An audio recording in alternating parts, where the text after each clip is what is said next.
3 বছর পর আইপিএলের মেগা নিলাম অনুষ্ঠিত হতে যাচ্ছে আজ।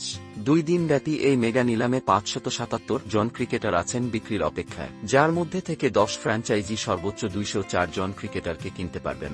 সর্বোচ্চ খরচ করতে পারবেন 641.5 কোটি রুপি। তবে এই নিলামে বাংলাদেশি সমর্থকদের আগ্রহের কেন্দ্রবিন্দুতে রয়েছে 12 ক্রিকেটার। আসন্ন আইপিএলে খেলতে নিলামে নাম দিয়েছেন সাকিব আল হাসান, মুস্তাফিজুর রহমান সহ একঝাঁক ক্রিকেটার। দল পাওয়ার অপেক্ষায় এই ক্রিকেটাররা। কার ভাবুক খুলছে আজ। বাংলাদেশি কোনো ক্রিকেটারের স্বপ্ন পূরণ হচ্ছে। পূর্বে আইপিএল খেলার অভিজ্ঞতা সম্পন্ন সাকিব, মুস্তাফিজ ও লিটনকে কি দেখা যাবে আসছে মৌসুমেও? এসব নিয়ে সমর্থকদের কৌতূহলের শেষ নেই। 2016 সালে আইপিএল অভিষেকের পর 5 বার আইপিএলে খেলেছেন Mustafiz. Sunrisers Hyderabad, Mumbai Indians, Rajasthan Royals, Delhi Capitals ও সবশেষ চেন্নাই সুপার কিংসের হয়ে দেখা গেছে মুস্তাফিজকে। এবারও কি দল পাল্টাবেন মুস্তাফিজ, নাকি সবশেষ মৌসুমে চেন্নাইয়ে দারুণ সাফল্য পাওয়ায় তাকে নিজেদের করে রাখবে ফ্র্যাঞ্চাইজিটি?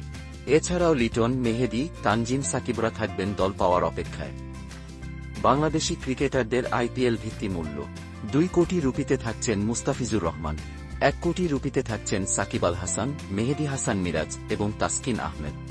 5 লাখ রুপিতে থাকছেন রিশাদ হোসেন, লিটন দাস, তাওহিদ হৃদয়, শরীফুল ইসলাম, তানজিম হাসান সাকিব, শেখ মেহেদী হাসান, হাসান মাহমুদ, নাহিদ রানা।